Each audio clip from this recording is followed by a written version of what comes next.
E dando início às nossas entrevistas, na ponta da linha eu cumprimento o senador pelo PT do Rio Grande do Sul, Paulo Paim. Paulo Paim, bom dia. Bom dia, Anderson. Satisfação estar no teu programa. Satisfação é nossa conversar com o senhor novamente, senador. E eu queria começar com o senhor a respeito dessa aprovação ontem pelo Senado da indicação do Augusto Aras para chefiar a Procuradoria-Geral da República pelos próximos 2 anos. Na Comissão de Constituição e Justiça, o seu nome foi ratificado com 25 votos favoráveis e apenas 3 contrários. Já no Senado, aliás, já no plenário, ele obteve 68 votos pela aprovação de sua indicação, com 10 senadores votando contra. O novo procurador chega à liderança do Ministério Público sob desconfiança da própria categoria, especialmente por conta da sua indicação ter se dado fora daquela tradicional lista tríplice, elaborada pelos procuradores lá do Ministério Público. Como é que o senhor avalia essa chegada, como o senhor observa essa chegada do Augusto Aras à liderança lá da PGR? Olha, o procurador, ele conversou com todos os senadores, ou na bancada, ou individualmente, se mostrou, sem sombra de dúvida, um homem preparado. Claro que todos preferiam que o presidente indicasse alguém da lista tríplice, mas já que isso não aconteceu, vamos trabalhar com o que está nas nossas mãos, ou seja, o que chegou aqui para nós decidir. Ele foi interpelado, interrogado, questionado, por inúmeros senadores. Na própria bancada do PT, eu participei do debate dos 6 senadores com ele, e ele se saiu muito bem, eu digo, em praticamente todos os questionamentos feitos. Tanto que a votação não surpreendeu a ninguém. Tanto votou nele os parlamentares da oposição, como também da dita base do governo, embora uma base esfacelada, se uniu em torno, do nome dele, e foram poucos votos contra. Eu mesmo não escondo meu voto, eu sempre disse que eu sou contra o voto secreto, e comigo não tem voto secreto, tudo é transparente e aberto. Eu votei também na indicação do nome dele. Ele assumiu compromissos com a democracia, com a defesa da Constituição, de não, na visão dele, ele não vai colaborar com nenhum tipo de abuso. Eu usei, inclusive, no diálogo que tivemos com ele na bancada, e um ditado gaúcho que diz que eu quero leis que governem homens, e não homens que governem as leis.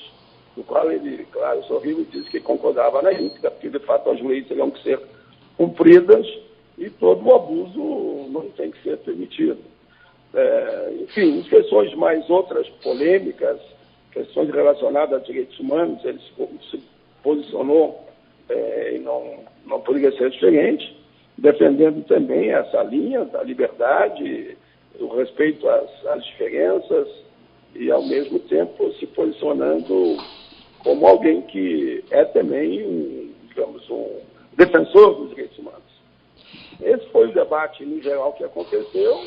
Houve uma ou outra polêmica, mas é natural que houvesse, e ele recebeu uma votação expressiva, tanto no plenário do Senado, como também na CCJ. Pois é, senador, a sabatina lá na Comissão de Constituição e Justiça durou aproximadamente 5 horas e os senadores tiveram a oportunidade de fazer uma série de questionamentos aí ao novo Procurador-Geral da República. Mas agora, o senhor avalia o nome do Augusto Aras como o mais capacitado para ocupar esse importante cargo, esse alinhamento ideológico ao presidente Jair Bolsonaro, que já foi colocado em uma série de situações, você acha que ele não pode ser um fator a influenciar as decisões do Augusto Aras no comando da PGR? Nós não podemos, pré-julgar, né? Ele, pelo menos, se posicionou no debate que houve com total independência. Diz que a atividade dele não vai ser servir especificamente esse ou aquele poder, mas trabalhar na harmonia dos poderes e mantendo sempre os princípios constitucionais. E que ele não vai estar lá para servir esse ou aquele poder, e foi questionado e ele disse exatamente o executivo. Eu espero que isso aconteça. Eu acho que o debate foi um debate qualificado em todos os sentidos. E ele assumiu posições que, no nosso entendimento, e da maioria, seria quase 90% dos senadores, digamos, entre os nomes que surgiram para ser apreciado e que chegou a nós, ele foi um dos nomes que conseguiu uma ampla maioria. Ele mostrou capacidade, seriedade, responsabilidade, compromisso com a democracia, compromisso com a Constituição, e que não vai pactuar com nenhum tipo de abuso, seja desse ou daquele setor dos três poderes. Pois é, o senador, como o senhor bem disse, o Augusto Aras ele afirmou que vai atuar com independência em relação aos poderes da República. Mas aí cabe o questionamento. Ele foi indicado fora da lista tríplice. Isso não é comum. Pelo menos desde 2003, ele é o primeiro procurador-geral que foi indicado fora da lista tríplice. Isso, de alguma forma, não pode conferir a ele um grau de dependência aí ao presidente da República? Ele não pode se sentir na obrigação de tomar decisões que sejam favoráveis ao Palácio do Planalto, senador?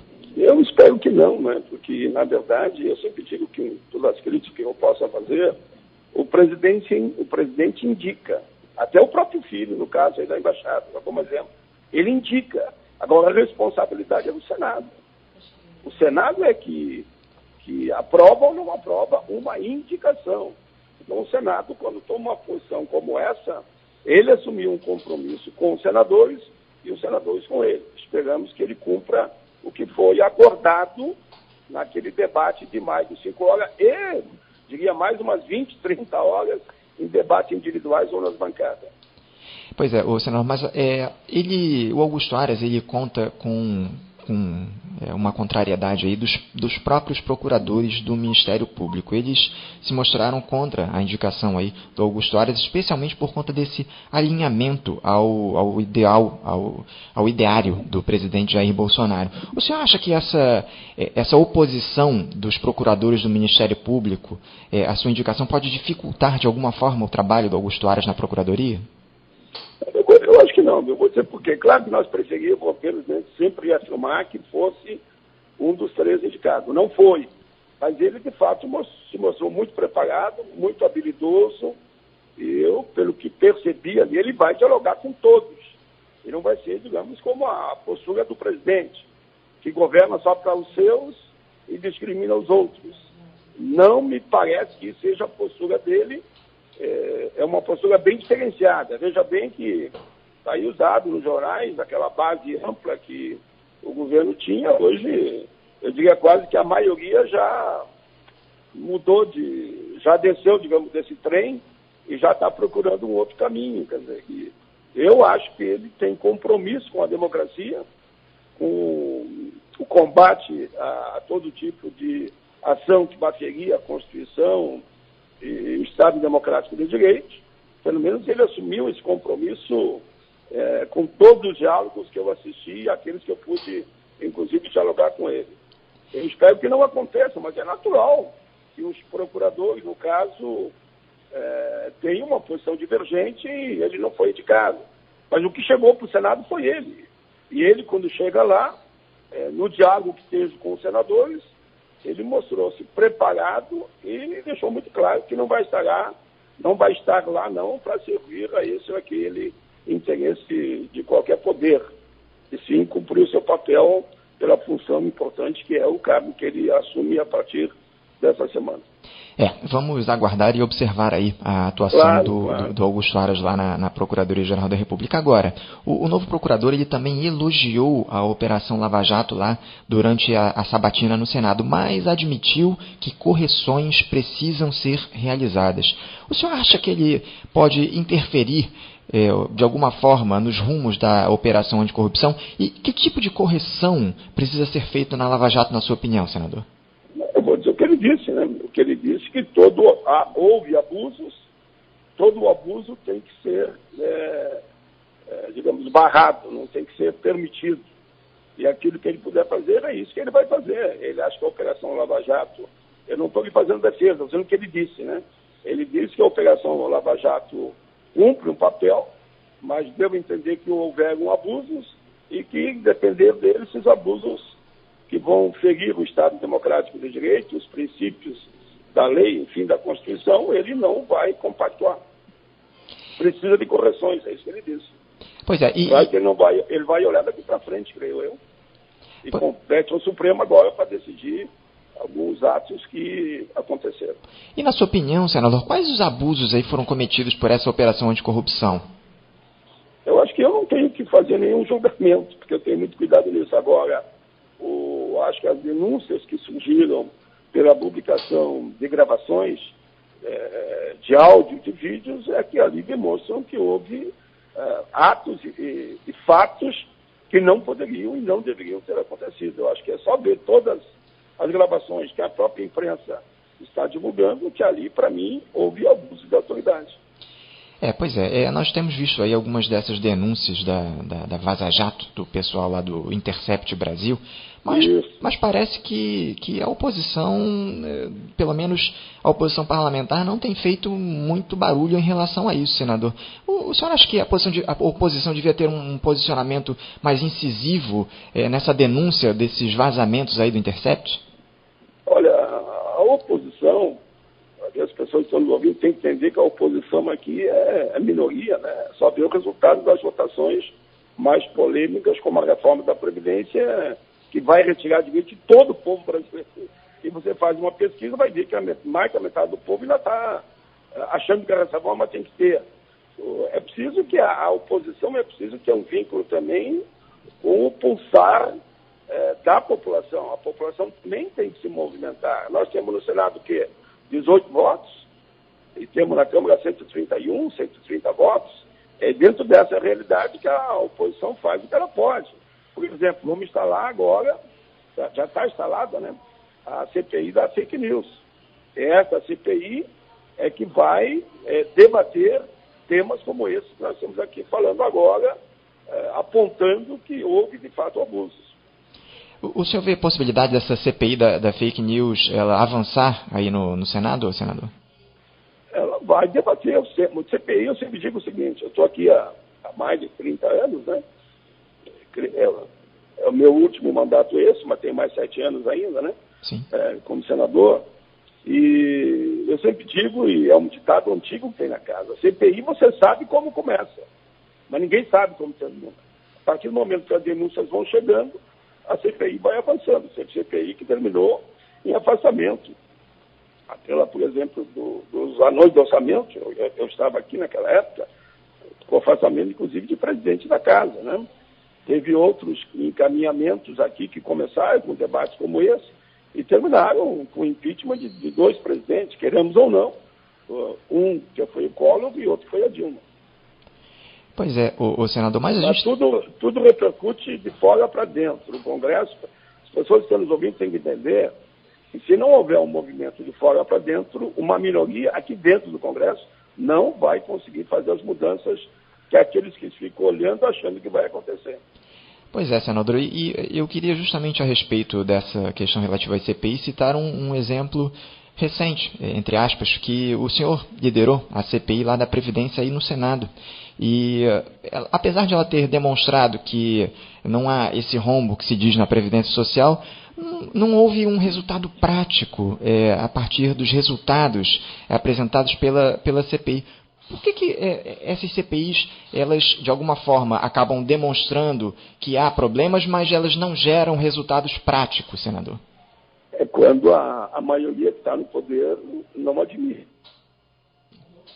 Opa, parece que o senador caiu a ligação do senador. Ô senador, desculpa. Essa maioria... Oi, estou ouvindo. Senador, desculpa, cortou a sua ligação aqui na hora que o senhor estava falando, que o senhor estava começando a falar sobre esses que ocupam o poder. Isso. O senhor pode repetir, por favor? Isso. Essa maioria que ocupa o poder, eles não querem admitir os erros cometidos e, consequentemente, não têm interesse em fazer com que o resultado, por exemplo, dessa CPI, que foi um resultado importantíssimo, foi aprovado por unanimidade, nós remetemos para todos os poderes constituídos, remetemos para os deputados, para os senadores. Ela contribuiu, eu diria assim mesmo, com a fragilidade, digamos, da minoria que nós temos aqui dentro do Congresso, no sentido de evitar a reforma do Temer, né?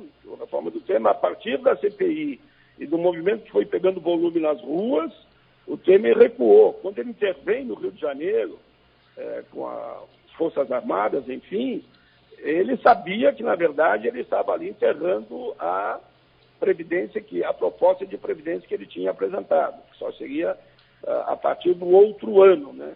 Isso nós ganhamos aí praticamente um bom período com a CPI. A CPI tem sido usada como instrumento de debate a nível nacional. Se muita coisa ainda nós conseguimos, muita coisa não, o pouco que nós conseguimos alterar na Câmara dos Deputados e aqui no Senado, o trabalho da CPI sempre contribuiu.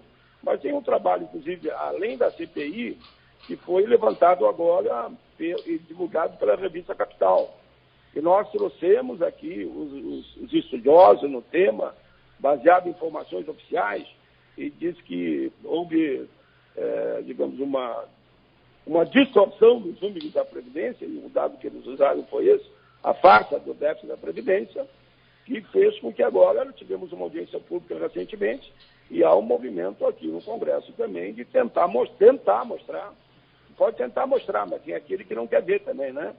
Que os números do governo não batem, e os números da CPI da Previdência apontam qual é o caminho. O caminho é a sonegação, é o desvio de recurso, é os grandes devedores. Só de sonegação é 600 bi por ano. Apropriação indébita, 30 bi por ano. Dívida junto à União dos magnatas desse país, 1% mais rico, eu diria, ou os 10% mais ricos, já chega junto à União a 1 trilhão e 700. Eu estou pegando todas as dívidas, né? Não só a Previdência. Sim. A Previdência já está em torno de 600 bi. A CPI mostrou o caminho é de gestão, de fiscalização, arrecadação e não mandar conta de novo para o trabalhador pagar. Agora, se a maioria aqui dentro atende os interesses do mercado e não atende os direitos do povo trabalhador, compete também a população acompanhar e mudar o Congresso de forma tal que a maioria defenda causas e não coisas. É verdade. Essa reforma é um ataque aos direitos da maioria da população. É terrível. Se a população soubesse o que é essa reforma, a população não sabe. Devagar, tá? Por que eles têm pressa em votar? Estão correndo, tem que botar o dia 10 sobre. E a população, a partir dos debates, eu já fiz mais de 50 audiências públicas e, naturalmente, com a cobertura, pelo menos aqui dentro, e aproveitando o espaço que vocês também dão, da TV Senado, da Rádio Senado, que é obrigado a cobrir ao vivo, cobre, né, ao vivo, por determinação interna, nós vamos mostrando, e os movimentos sociais também estão se mobilizando no país todo para mostrar à população o que significa. As pessoas não estão percebendo. Quem vai se aposentar daqui 2, 3 anos, eu vou resumir nisso, ia aposentar com 2, se prepara para se aposentar com 1.200. Ia se aposentar com 4, se prepara para aposentar com 2.500. Quem trabalha em serviço periculoso, que eu vou só dar esse exemplo, dá mais ou menos 20 milhões de pessoas, se prepara que a partir de novembro perde tudo. Eles se aposentavam com 20 anos de contribuição, que é serviço de alto risco, agora vão ter que se aposentar só com 45, não tem nenhuma transição para eles, e com 65 de idade. Quem tiver um infarto, um AVC, um acidente de carro, a partir do mês de novembro, eu diria, porque eles querem promulgar em outubro, a partir de novembro, se prepare que não vai mais se aposentar com salário integral e praticamente com metade do salário. Isso tudo é fato e é real, mas parece que as pessoas não querem ver.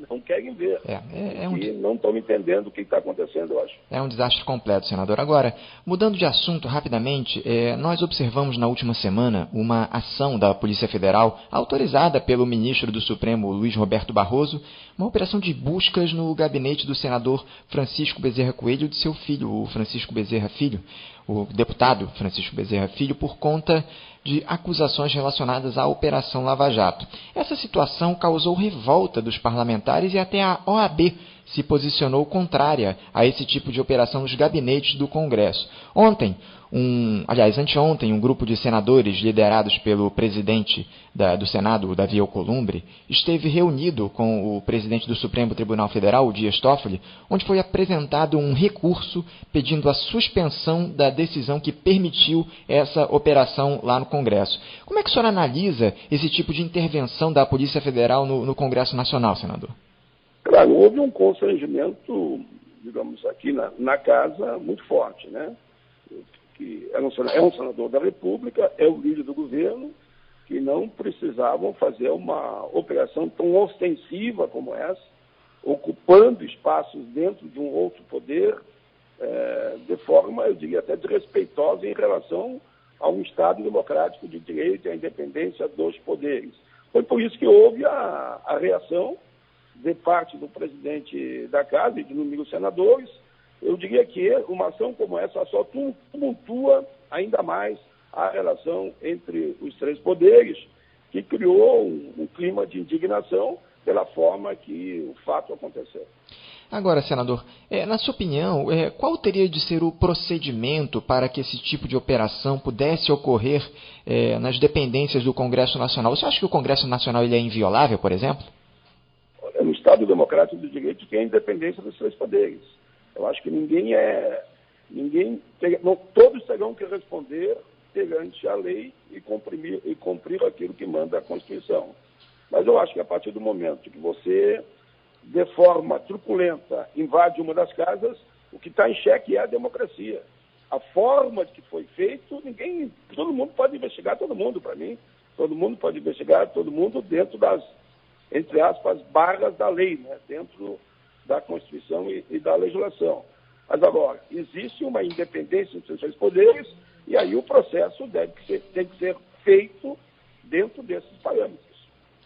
Pois é, e essa decisão a respeito da operação lá no Senado e no Congresso, na verdade, porque também foram feitas buscas no gabinete do deputado Fernando Coelho Filho, essa operação ela foi autorizada numa decisão monocrática do ministro Luiz Roberto Barroso.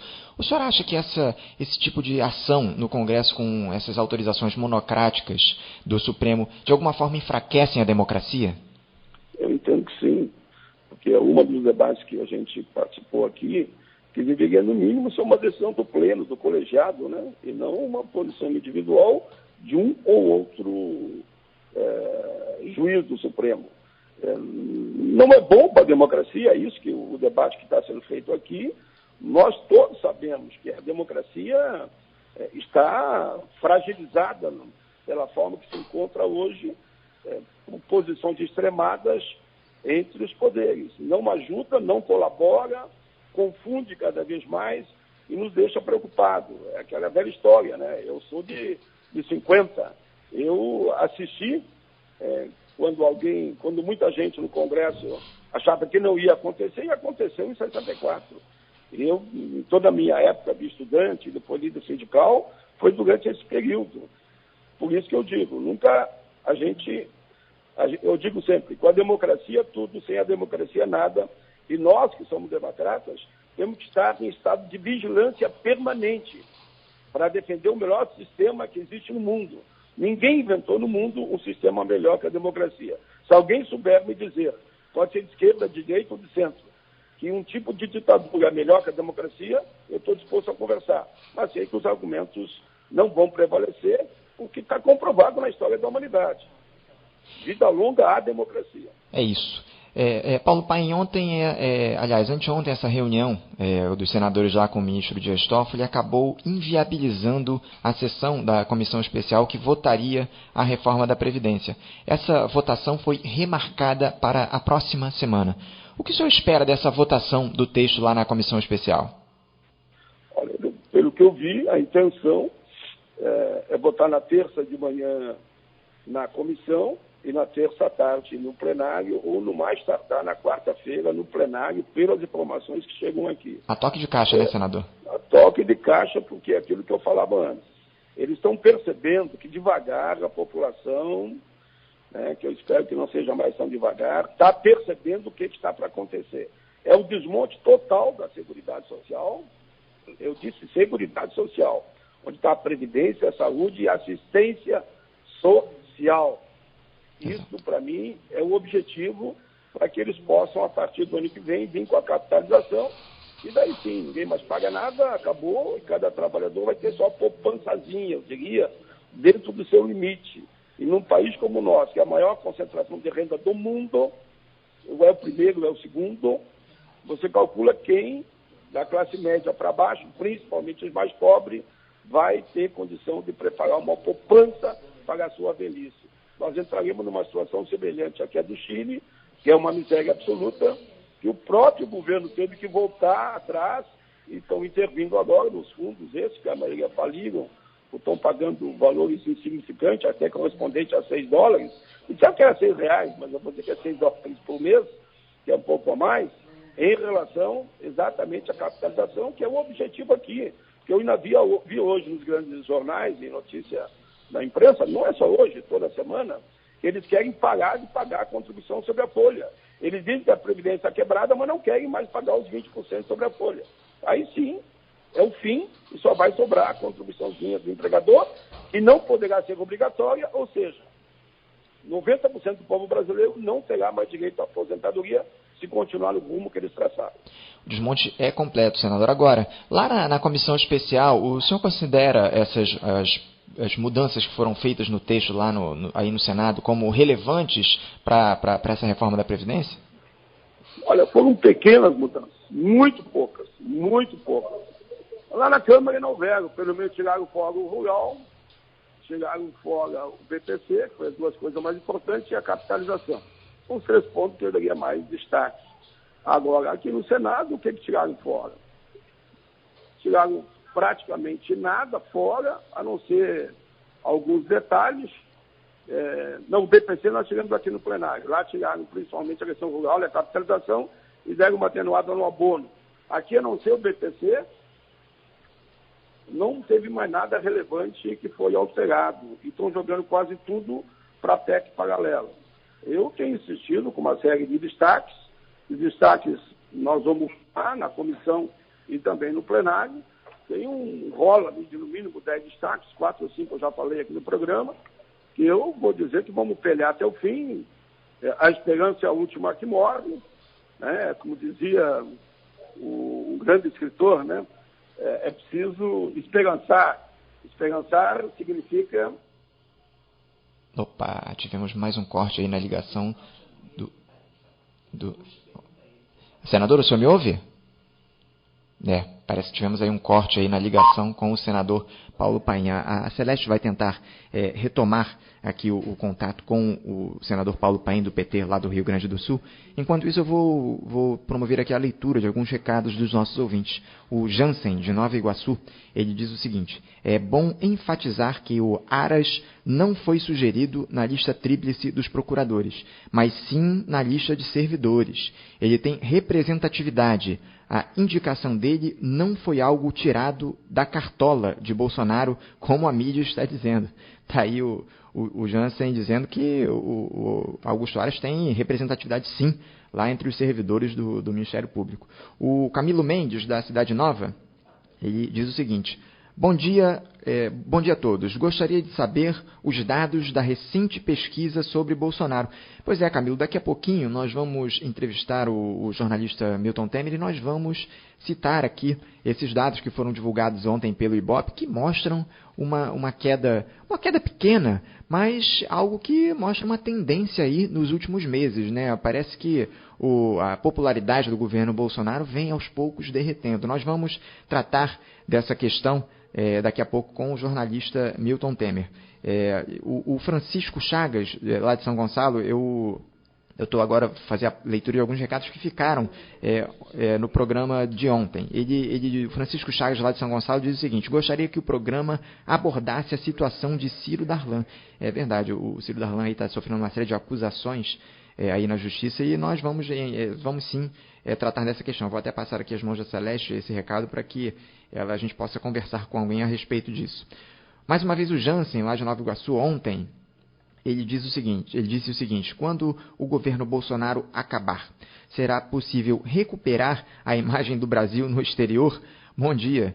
Pois é, Jansen, é complicado, né? Nós vimos aí o discurso do presidente Jair Bolsonaro lá na Assembleia Geral da ONU, um discurso trágico que mostrou todo o caráter entreguista do presidente brasileiro, tudo que ele tem feito em relação ao Brasil, ele expôs aí para o mundo, num palanque mundial lá na Assembleia Geral da ONU. Foi uma verdadeira tragédia. Nós também vamos abordar esse tema aí com o Milton Temer.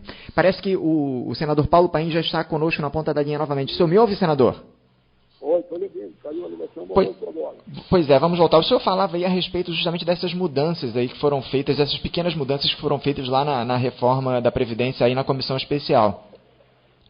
Isso. estava dizendo que as mudanças foram muito pequenas, que aconteceram na Câmara e agora aqui no Senado. Aqui no Senado, a principal foi a retirada do BPC. Agora, fora disso, nós temos uma série de questões seríssimas. A aposentadoria especial, por exemplo, para mineiros, metalúrgicos, professores, pessoal que trabalha em área de fato penosa, insalubre, eles vincularam a idade com tempo de contribuição. Vou dar um exemplo. O mineiro, ele pode se aposentar, que a Câmara aqui reconheceu também, está aqui no texto, depois de 15 anos que ele tiver no subsolo, só que vinculado à idade de 55. Se ele começa a trabalhar com 19 anos, ou com 21 anos, e soma 21 mais 15, dá para 55, falta 19. Embora você possa atenuar e dizer que faltasse, digamos, 7 ou 8 anos. E daí, onde ele vai trabalhar 7 ou 8 anos? Metalúrgico praticamente a mesma coisa, professor praticamente a mesma coisa. O valor da aposentadoria por incapacidade cai pela metade praticamente. A questão da redução das cotas, hoje pelo menos, se você sai de uma área considerada insalubre, penosa e periculosa, você leva com você 40% em matéria de anos trabalhados lá, para compensar, para que voltou para a aposentadoria que não tem mais especial. A lei onde permite aqui desaparece. Cálculo de benefício. Hoje você calcula pelas 80 maiores contribuições, daqui para frente vai ser 100% de toda a vida. Você pega 100% de toda a vida, e em relação aos 80 maiores, claro que despenca o valor também do benefício. Outra questão, que também ninguém tem que integrar, a questão do abono salarial. Hoje, quem ganha até 2 salários mínimos tem direito a receber pelo menos um salário mínimo uma vez por ano, né? Agora, simplesmente 13 milhões de pessoas não vão receber mais esse um salário mínimo. Estou falando de quem ganha até 2, tipo um 14º, que é um pequeno abono, uma vez por ano, para passar o Natal, como eu digo, no primeiro do ano, comprar uns presentes para a molecada no fim do ano. Estão tirando até isso. Vamos ver, trabalho intermitente, que é fruto da famigerada reforma trabalhista, que eles falam que aumentou o número de trabalhadores em carteira assinada, não estão fazendo nenhuma, eles estão demitindo aqueles que têm a CLT em contrato formal e contrato intermitente. Agora, o que eles fazem na reforma? O intermitente, que se ele não tiver número de horas que deu o salário mínimo até o fim do mês, ele vai ter que pagar a diferença tanto em nome do empregado como do empregador. Enfim, é tanta coisa que tem aqui que regra de transição só atinge, essa regra de transição é a mais cruel de todos os tempos. Só vai beneficiar 20% dos trabalhadores, tanto da área pública como da área privada. São questões como essa que dizem que não tem como votar favorável a essa reforma e nós vamos fazer de tudo para que hajam alterações mediante destaques e vão ser apresentados. E por coerência, vou terminar com isso, se você permitir. Sim. Sabe quantas emendas o Senado apresentou entre essa PEC número 6 até a tal de paralela, que na verdade é uma filha dessa primeira, digamos, né? Uhum. Ou ela caminha da mesma forma que essa primeira, pelo que eles dizem, embora muita gente ache que não vai ser votado nunca a paralela. Sim. Mais de 700 emendas foram apresentadas. Muita coisa. Olha, mais de 700 emendas significa que os senadores gostariam de mudar. E por coerência eles deveriam mudar. Então, quem apresentou 700 emendas não pode agora chegar aqui no plenário e praticamente carimbar o que veio batendo no deputado. Não tenha dúvida, senador. São muitos os ataques aí à nossa Seguridade Social e a população precisa ficar atenta a isso. Agora, para encerrar, o Jornal Globo ele trouxe hoje uma reportagem dizendo que esse adiamento da votação da reforma da Previdência pode dar brecha a lobbies do setor privado e pressões dos partidos de oposição para desidratar a proposta, causando um impacto fiscal de cerca de 153 bilhões de reais. O senhor acredita que esse adiamento pode, de alguma forma, facilitar o trabalho da oposição e diminuir os danos da reforma à população brasileira? Olha, se depender de mim, seria adiado até para o ano que vem. Isso não tem problema nenhum. Porque estão tirando esse tal de 1 trilhão que eles querem, eles estão tirando dos pobres. E todo mundo sabe que eu tenho um lado aqui dentro do Congresso Nacional. Eu olho principalmente da classe média para baixo. São aqueles que mais precisam. Agora, se eu puder mexer no abono, mexer na especial, mexer no cálculo do benefício, como é que eu vou fazer isso? A forma como eles querem fazer é caminhar, como eu digo e dizia no início, para a tal de capitalização, que ao fim vai praticamente acabar com o sistema de seguridade social E como eu vi uma entrevista lá no Rio Grande do Sul do Paulo Guedes, se depender de Mendes, ele privatizava tudo. Aí eu respondo, vai privatizar o quê? A segurança pública, vai entregar para as milícias? Vai privatizar toda a educação? Nós que para melhorar um pouquinho no Brasil temos que criar, inclusive, um sistema de cota. Vai privatizar a saúde? Quem pode pagar um plano de saúde privado? Vai privatizar, como estão querendo fazer, a Previdência, que é o fim de Mendes aí em matéria de Previdência para toda a nossa gente e o nosso povo? Claro que há uma discordância de fundo com essa reforma. Quem vai ganhar com essa reforma, no fundo mesmo, a parte final, é os bancos e os grandes empreendedores no país. E depois que eles acabarem com a seguridade, acabarem com os direitos dos trabalhadores com a reforma trabalhista, e vieram lá com aquele alimento 95, aprovaram aí agora recentemente uma outra MP da liberdade econômica, ali na frente, quando tiver todo mundo arrasado lá embaixo, eles vão liberar a emenda 95 e vão começar a investir de novo, e daí vão gerar emprego com mão de obra semelhante ou análogo ao trabalho escravo. É isso que está sendo preparado para esse país e que nós não podemos concordar, não. É isso. Senador Paulo Paim, muito obrigado por essa importante entrevista aqui ao nosso programa. Eu desejo ao senhor aí um bom dia de trabalho e um forte abraço. Um abraço, amigo. Até mais.